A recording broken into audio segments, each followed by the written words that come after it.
ரிஷி சுனக் பிரதமர் பதவியை ராஜினாமா செஞ்சிட்டாரு உடனடியாக.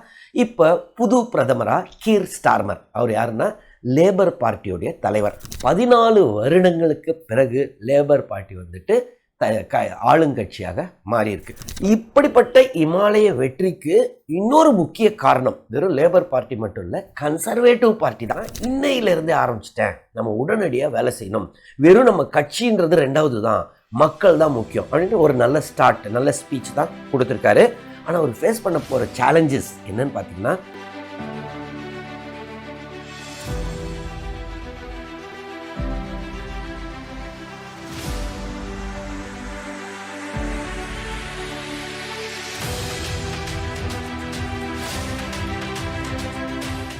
வணக்கம். இஸ்ரேல் ஜபசிங் யூகேவுடைய பிரதமரான ரிஷி சுனக் அவர் வந்துட்டு படுதோல்வி அடைந்துள்ளார். அவருடைய கட்சி வரலாறு காணாத படுதோல்வி அப்படின்னு சொல்கிறாங்க. கன்சர்வேட்டிவ் பார்ட்டி போன வாட்டி பார்த்தீங்கன்னா 360க்கு மேலே சீட்டு வாங்கினாங்க.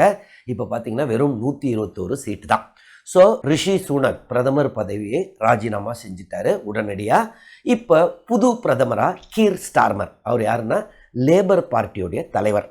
2019 இது வரைக்கும் அவர் பார்த்தீங்கன்னா லேபர் பார்ட்டியோடைய தலைவர்ன்றதுனால யூகேவுடைய ஹவுஸ் ஆஃப் காமன்ஸ், நம்ம ஊரில் லோக்சபான்னு சொல்கிறோம்ல, அந்த ஹவுஸ் ஆஃப் காமன்ஸுக்கு லீடர் ஆஃப் அப்போசிஷனாக இருந்தார். இப்போ அவர் பிரதமர் பதவியை ஏற்றுள்ளார். எதனால் அவர் தோல்வி அடைஞ்சார் இதெல்லாம் பற்றி ஏற்கனவே நம்ம வீடியோ போட்டிருக்கோம். இவர் வந்துட்டு தோல்வி அடைய நிறைய வாய்ப்பு இருக்குது அப்படின்னு ஏற்கனவே 2 வீடியோ. சார் ஸ்டார்மர் அப்படின்ற லேபர் பார்ட்டி தலைவர் தான் அடுத்த பிரதமராக நிறையவே வாய்ப்பு இருக்குது அப்படின்னு சொல்கிறாங்க. கண்டிப்பாக கன்சர்வேட்டிவ் பார்ட்டி படுதோல்வி அடைய போகுது. மே மாதம் ஒரு வீடியோ, ஜூன் மாதம். அடுத்த பிரதமர் யாருன்னா கண்டிப்பாக ரிஷி சுனக் கிடையாது, அவர் தோற்றுருவார். இதுவரை நம்ம சொல்கிறது நிறையா கரெக்டாக இருந்தது. இப்போ பார்த்தீங்கன்னா ட்ரம்ப் படுதோல்வி அடைவார் அப்படின்னு சொன்னோம். அதுக்கு அடுத்தது அது 2019-20. அதற்கு அடுத்தது இப்போது நம்ம பாரதிய ஜனதா கட்சியுடைய இது வந்து 240 சீட்டுக்கிட்ட வரும் அப்படின்னு சொன்னோம். அது மாதிரி மே மாதம் 2023 மே மாதம் எல்லா இடத்துலையும் வெயில் அடிச்சுக்கிட்டு இருக்கும்போது இந்த முறை 2015 மாதிரி சென்னையில் பயங்கர ஃப்ளட்டு வரப்போகுது அப்படின்னு வெயில் காலத்தில் சொன்னோம். அதுவும் கரெக்டாக இருந்துச்சு. அதே மாதிரி ஸோ நம்ம கரெக்டாக தான் பார்த்துக்கிட்டு இருக்கோம் இந்த சேனலில். ஸோ இதுவும் எதிர்பார்த்த விதமாக ரிஷி சுனக்குடைய கட்சி தோல்வி அடைந்துள்ளது. இப்போது அடுத்து என்ன ஆக போகுது இது, அதுக்கு முன்னாடி கீர் ஸ்டார்மர் யார், அவர் பார்த்தீங்கன்னா அவர் வந்துட்டு அவர் ரொம்ப ஒரு ஏழ்மையான குடும்பம்னு கூட சொல்லலாம். டூல் மேக்கர், அவங்க அப்பா இந்த பட்டறையில் வந்து டூல் பண்ணுவாங்கள்ல, டூல் மேக்கர். அவர் வந்துட்டு 16 வயசுலேயே பார்த்தீங்கன்னா லேபர் கட்சியில் சேர்ந்திருக்கார். லேபர் பார்ட்டின்னு சொல்லுவாங்க. லேபர் பார்ட்டினா left party, pro worker party அப்படின்னு சொல்லுவாங்க. கன்சர்வேட்டிவ் பார்ட்டி பார்த்திங்கன்னா ப்ரோ பிஸ்னஸ் பார்ட்டி, அது ரைட் பார்ட்டி. சரி, அதற்கப்புறம் படிப்படியாக அதில் வந்துட்டு ஃபஸ்ட்டு லாயர் ஆகிறாரு.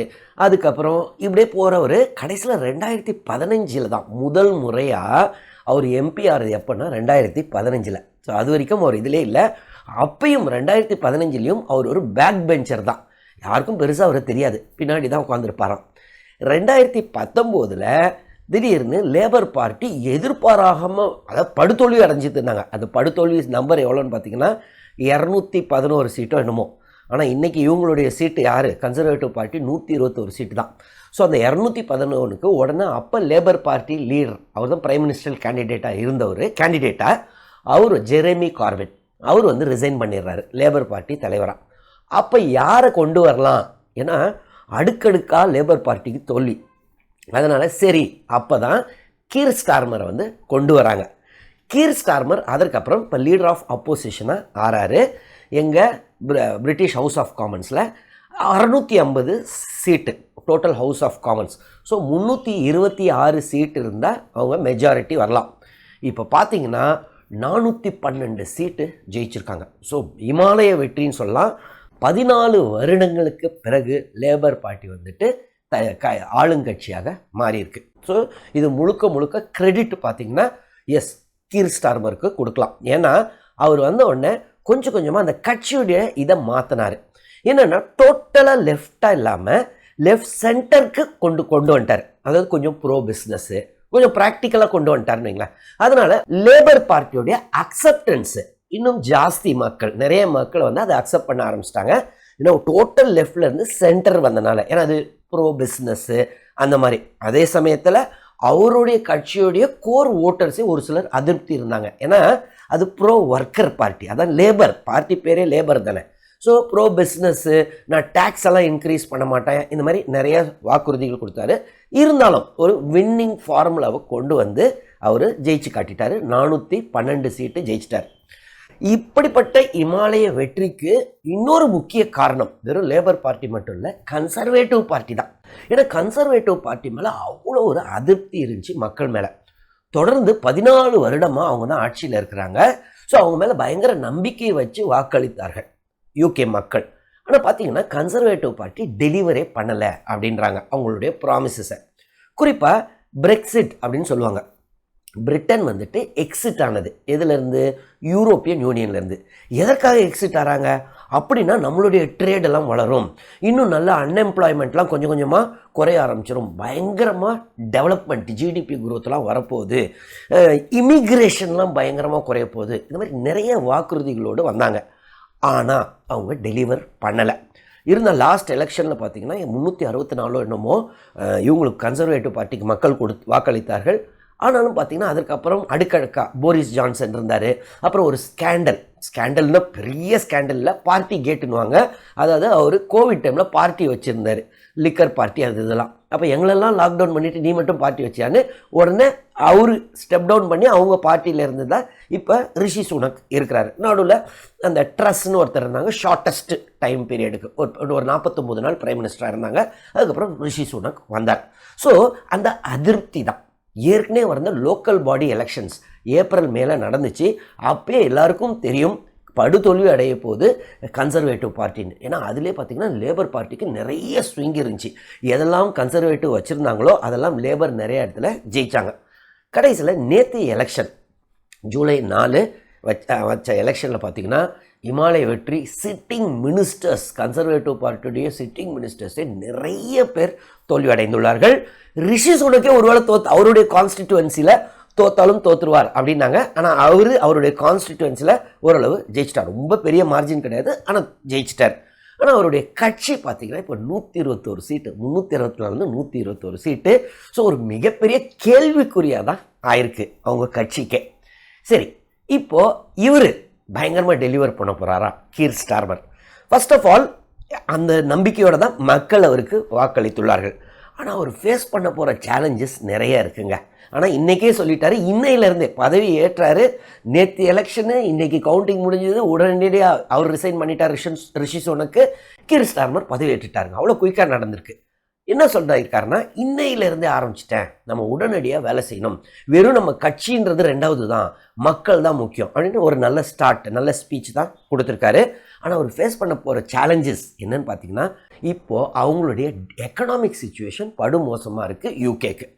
சரி, என்ன அவங்களுடைய கடன் ஜாஸ்தி இருக்குது, நேஷ்னல் டெட் அப்படின்னு சொல்லுவாங்க. அப்போ நம்ம நாடுலாம் கடன் இல்லையானா நம்மளதெல்லாம் அந்த கணக்கில் வச்சுக்க கூடாதுங்க. அந்த நாட்டிலலாம் பயங்கரமாக அதெல்லாம் பார்ப்பாங்க. கடன் பயங்கரமாக இருக்குது நாட்டுக்கு, அன்எம்ப்ளாய்மெண்ட் ஜாஸ்தியாக இருக்குது, நேஷ்னல் ஹெல்த் சர்வீஸ், அதாவது அங்கெல்லாம் ஹாஸ்பிட்டல்ஸ் அதெல்லாம் சர்வீஸ் ரொம்ப புவர் டெலிவரியாக இருக்காம். அதை விட முக்கிய சேலஞ்ச் என்னென்னா, இந்த லோக்கல் பாடிஸில் உள்ள அவங்களுக்கெல்லாம் நிறைய லோக்கல் பாடிஸ்க்கு ஃபண்டிங்கே இல்லாமல் அவங்கெல்லாம் ஏறக்குறைய மூடுற நிலைமையில், பேங்க்ரப்சி நிலைமையில் இருக்காங்களாம். ஸோ இது எல்லாம் இந்த பப்ளிக் இன்ஃப்ராஸ்ட்ரக்சரை டெவலப் பண்ணணும், அன்எம்ப்ளாய்மெண்ட்டை குறைக்கணும், நேஷ்னல் டெட்டை எப்படி, ஆனால் டேக்ஸையும் இன்க்ரீஸ் பண்ணக்கூடாது. ஸோ கடனை குறைக்கணுன்னா டேக்ஸ் இன்க்ரீஸ் பண்ணணும். ஆனால் ரொம்ப இன்க்ரீஸ் பண்ணாலும் பிரச்சனை. இவர் ப்ரோ பிஸ்னஸ்னு வேறு சொல்லியிருக்காரு. ஸோ இது ஒரு மாதிரி இதாக தான் இருக்குது, சிக்கலாக தான் ஆரம்பிக்க போகுது. இருந்தாலும் அவருடைய இவ்வளோ ப்ராமிஸ் பண்ணிட்டு வந்தனால ஒரு நல்ல டீமை வச்சு டெலிவர் பண்ணுவார் அப்படின்னு நம்புவோம். அவர் இன்றைக்கி விக்ட்ரி ஸ்பீச்சிலே பார்த்தீங்கன்னா ஒரு நல்ல ஒரு ஜென்டில்மேனாக இருந்துச்சு. அவர் ஒரு வார்த்தை சொன்னது, இந்த மாதிரி ஃபஸ்ட்டு ஏஷியன் பிரைம் மினிஸ்டர் ரிஷி சுனக்கு சல்யூட் பண்ணுறேன் அப்படின்னாரு. ஸோ அந்த பிரிட்டிஷ் பாலிட்டிக்ஸை பார்த்து நம்ம இதெல்லாம் கற்றுக்கணும். கச்சா முச்சான் நம்மலாம் சண்டை போட்டுக்கிட்டு இருக்கும்போது அங்கே அவ்வளோ இதாக பண்ணாங்க. ரிஷி சுனக்கையும் ரொம்பவே பாராட்டணும். இன்றைக்கி பார்த்தீங்கன்னா அந்த ஸ்பீச்சு 10 டவுனிங் ஸ்ட்ரீட், 10 டவுனிங் ஸ்ட்ரீட்னா வேறு ஒன்றும் இல்லைங்க, நம்ம பிரைம் மினிஸ்டர் எங்கன்னா 7 ரேஸ்கோர்ஸ் ரோடு அப்படின்னு சொல்லுவாங்க அந்த காலத்தில். இப்போ 7 லோக்கல்யான் மார், இப்போது அந்த வீட்டில் தான் பிரைம் மினிஸ்டர்ஸ் இருப்பாங்க. ஸோ அந்த மாதிரி அங்கே டவுனிங் ஸ்ட்ரீட்டில் நம்பர் 10. ஸோ அது வெளியில் வந்தார், இந்த எலெக்ஷன்லாம் ரிசல்ட் வெளியில் முடிச்சுட்டு வந்த உடனே நான் சொல்கிறாரு, நான் இப்போ ரிசைன் பண்ண போகிறேன், பார்ட்டியிலேருந்து ரிசைன் பண்ணிட போகிறேன், கட்சி தலைவராக கன்சர்வேட்டிவ் பார்ட்டி. ஆனால் இமீடியட்டாக பண்ண போகிறதில்ல, அந்த டிரான்சிஷன் அடுத்த லீடரை செலக்ட் பண்ணிவிட்டு ரிசைன் பண்ணிடுவேன். மக்கள்கிட்ட மன்னிப்பு கேட்டுக்கிறேன், அதாவது என்னுடைய கட்சிக்கிட்ட மன்னிப்பு கேட்குறேன். அது அவர் சொன்ன அந்த ஸ்டைல் ரொம்ப அதாவது எல்லாத்துக்கும் நான் பொறுப்பேற்றுக்கிறேன். அவருனால தான் அவங்க தோத்தாங்கன்னா அப்படிலாம் கிடையாது, அவரும் ஒரு ரீசன், அவ்வளோதான். ஓவராலாக அவருடைய கட்சி மூழ்கிக்கிட்டு இருக்க கட்சிக்கு திடீர்னு இவர் வந்து பிரதமராக உட்கார்றாரு, அவ்வளோதான். ஸோ சொல்லப்போனால் இவர் ஓரளவு ஸ்டெபிளைஸ் பண்ணார் எக்கனாமியை, யூகே எக்கானமியை. ஆனால் அந்த அளவு டெலிவர் பண்ணலை, அவ்வளோதான். ஸோ இவரே பிரதமராக இல்லைனாலும், வேற யாராவது கன்சர்வேட்டிவ் லீடர் பிரதமராக இருந்திருந்தாலும் கன்சர்வேட்டிவ் பார்ட்டி கண்டிப்பாக இன்னைக்கு ஜெயிச்சிருக்க வாய்ப்பே இல்லை. ஸோ அவர் அழகாக அந்த மாரல் ரெஸ்பான்சிபிலிட்டியை எடுத்தது வந்துட்டு ஒரு நல்ல விஷயம். இதெல்லாம் வந்துட்டு நம்ம நாடு கற்றுக்கணும். அதாவது ரூலிங் பார்ட்டியாக இருக்கட்டும், அப்போசிஷன் பார்ட்டிஸாக இருக்கட்டும், அந்த பேசிக் டீசன்சியை மெயின்டைன் பண்ணோம். இன்னொன்று, நம்ம முக்கியமாக இந்த யூகே எலெக்ஷன்ஸ் மூலமாக நாம் கற்றுக்க வேண்டியது என்னென்னா, யூகேவுடைய எக்ஸிட் போல்ஸ் நேற்று பார்த்தீங்கன்னா 410 சீட்டு லேபர் பார்ட்டி ஜெயிப்பாங்க அப்படின்னு சொல்லியிருந்தாங்க. எவ்வளோ ஜெயிச்சாங்கன்னு பார்த்தீங்கன்னா லேபர் பார்ட்டி இதுவரை 412 சீட்டு. இன்னும் 2 சீட்டுக்கு மட்டும் இன்னும் எலெக்ஷன் ரிசல்ட் வரல. ஸோ அந்த ப்ரெடிக்ஷனை பாருங்கள், எவ்வளோ அழகாக பண்ணியிருக்காங்க. ஏறக்குறைய எல்லா பிபிசியாக இருக்கட்டும், மற்ற எல்லாருமே 410 சொல்கிறாங்க லேபர் பார்ட்டிக்கு. அதே சமயத்தில் நம்ம நாட்டுடைய எக்ஸிட் போல்ஸ், நம்மளுடைய மீடியா ஹவுசஸ்லாம் பார்த்தீங்கன்னா 400 என்டிஏக்கு அப்படின்னு சொல்கிறாங்க. சொன்ன உடனே பார்த்தீங்கன்னா, ஆனால் வந்தது பார்த்தீங்கன்னா என்டிஏக்கு ஏறக்குறைய 280 தான். எல்லா மீடியா ஹவுசஸும் ஏதோ பிளான் பண்ண மாதிரி. ஏன்னா அதுக்கு அடுத்த நாள் பார்த்தீங்கன்னா ஷேர் மார்க்கெட்டு அவ்வளோ பவுன்ஸ் ஆச்சு. அதற்கப்புறம் யாராவது ஒருத்தர் ஷார்ட் செல்லிங் பண்ணியிருந்தாங்கன்னு வைங்களேன், அதற்கு அடுத்த நாள் படு வீழ்ச்சி அடையுது. ஸோ நம்ம மீடியா ஹவுசஸ்ஸு ஒரு நியூட்ரலிட்டியெல்லாம் மெயின்டைன் பண்ணாமல், ஒரு அந்த பேசிக்ஸ் மீடியா எத்திக்ஸை மெயின்டைன் பண்ணலையோ அப்படின்னு தான். ஏன்னா இவ்வளோ டிஃப்ரென்ஸ் வர வாய்ப்பே இல்லை. அவங்க ஒரு மீடியா ஹவுஸ்னால் எவ்வளோ அழகாக ப்ரெடிக்ட் பண்ணுறாங்க, 410ன்றாங்க, 12 வருது.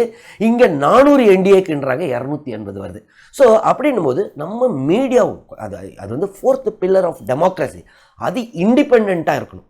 அது வந்துட்டு அது ஸ்டேட் கவர்மெண்ட்டாக இருந்தாலும் சரி, யூனியன் கவர்மெண்ட்டு, எல்லா ஸ்டேட் கவர்மெண்ட்ஸு, எல்லா யூனியன் கவர்மெண்ட் யாராக இருந்தாலும் எப்பயுமே மீடியா வந்துட்டு தப்பு செஞ்சால் தப்புன்னு சொல்லணும், நல்லது பண்ணால் நல்லது இதெல்லாம் பண்ணுறீங்கன்னு. அதுதான் மீடியாவுடைய இது. ஸோ இன்றைக்கி அந்த எக்ஸிட் போல் அவர்கள் பார்த்தப்புறம் யோசித்து பார்த்தேன், நம்ம எக்ஸிட் போல்ஸ்லாம் ஏன் இப்படி இருந்திருக்கு, ஏன் நம்ம மீடியா ஹவுசஸ்லாம் இவ்வளோ ஒரு பயஸ்டாக இருக்காங்க அப்படின்னு தோணுச்சு. சரி, எது எப்படியோ நம்ம ஏற்கனவே ப்ரெடிக்ட் பண்ண மாதிரி கரெக்டாகவே, நம்ம ப்ரெடிக்ட் பண்ணனால இல்லைங்க, அவங்க கரெக்டாக அவங்க ஓட்டு போடுறாங்க, அதை நம்ம கரெக்டாக ஓரளவு சொல்லிட்டோம். ஸோ எதிர்பார்த்த விதமாகவே ரிஷி சுனக்கு படுதோல்வி அடைந்துள்ளார். எதிர்பார்த்த விதமாகவே கீர் ஸ்டார்மர் புதிய பிரதமராக பொறுப்பேற்றிருக்கிறார். இந்த வீடியோவில் உங்களுக்கு ஏதாவது டவுட்ஸ் இருந்தால் கமெண்ட்ஸ் எழுதுங்க, நான் கிளாரிஃபை பண்ணுறேன். தொடர்ந்து இந்த சேனல் மூலமாக சந்திப்போம். நன்றி, வணக்கம்.